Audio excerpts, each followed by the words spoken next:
CEO West Bengal অথবা আমাদের ECI যে ওয়েবসাইট রয়েছে, এর যে ডেটাবেস যেভাবে প্রিজার্ভ থাকে, এটা মাল্টিপল সিকিউরিটি সিস্টেম রয়েছে এবং এটা মেনটেন করে ন্যাশনাল ইনফরমেটিক্স সেন্টার অর্থাৎ এনআইসি।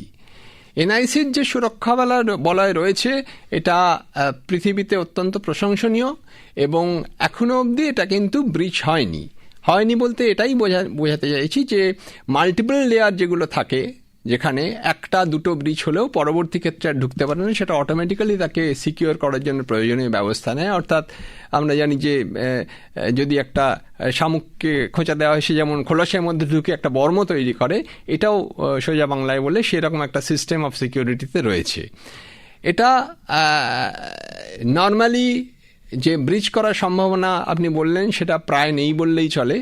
এবং ডেটা সুরক্ষা আমাদের আইটি অ্যাক্টের যে সমস্ত রেলিভেন্ট সেকশন আছে সেই অনুযায়ী আইনের বলে এই ডেটা সুরক্ষা করা হয়। কাজেই এদিক থেকে সাধারণ নাগরিকের চিন্তা করার কোনো কারণ নেই।